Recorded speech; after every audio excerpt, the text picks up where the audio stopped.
Hi, welcome to my YouTube channel. It's me again, Jennifer here, and today ay 4th of July dito sa US. Tapos it's a big event na holiday dito sa Amerika. At ang iba ay magsi-celebrate sila. The way they will celebrate, they will go, some of them they will travel, and some they will cooking, they will do a fireworks.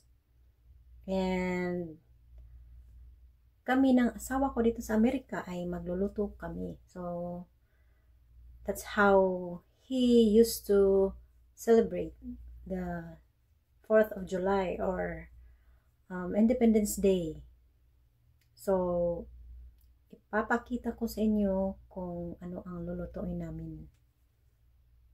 So balikan ko kayo.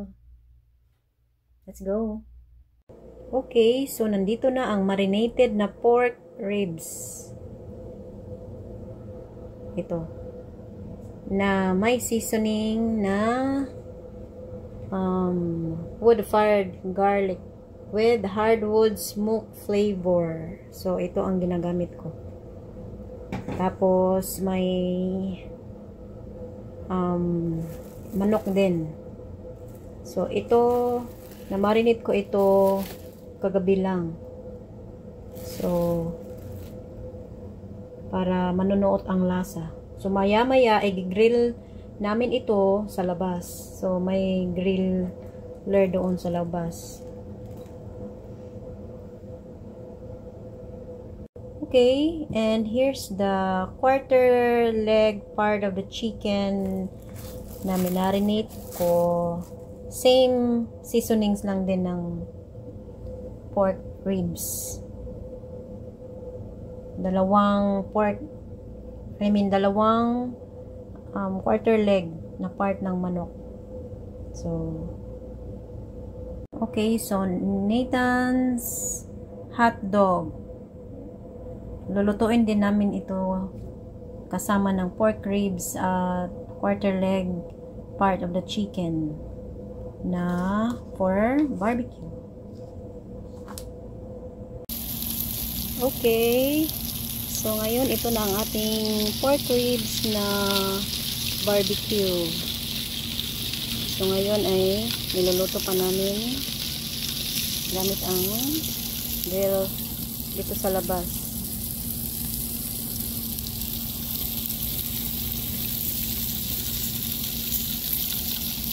Sauce namin na ginamit para sa barbecue sauce. Okay, so lulutuin din namin ang corn, grilled na hindi tatanggalin ang balat.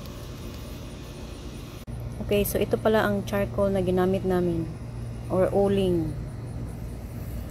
na ang dali lang sindihan.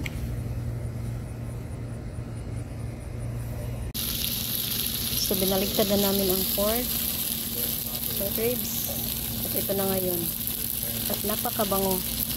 Ang ganda ng charcoal dito kasi yan ang ganda ng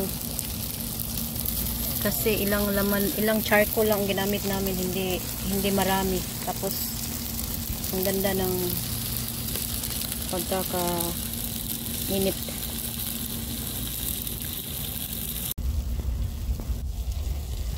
Okay. Add more barbecue sauce.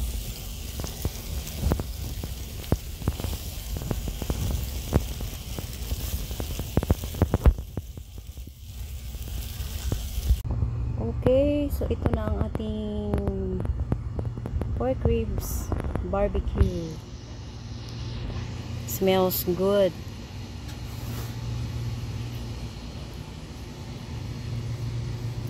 Still have to toss it in. Okay, at ngayon ay isunod natin ang chicken.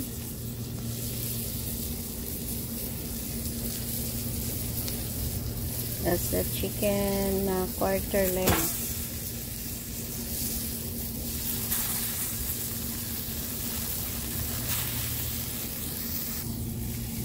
Oh, we add a little charcoal. More charcoal. I don't know if we can, but we're gonna try here. I'll put some barbecue sauce on. Okay, since may space pa, so nilagay namin ang corn. So itong corn ay we soak it in the water with salt for the whole night. To have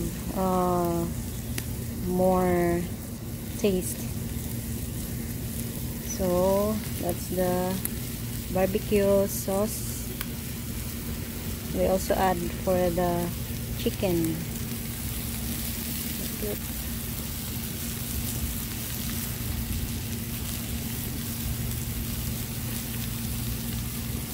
Can you please do it?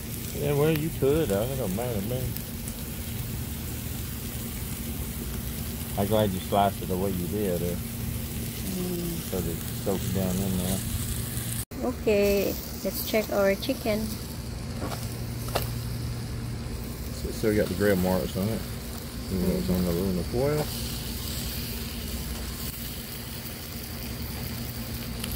Okay, malapit nang maluto ang ating barbecue chicken. Okay, so luto na ang ating barbecue pork belly, chicken, chicken quarter leg, hot dogs.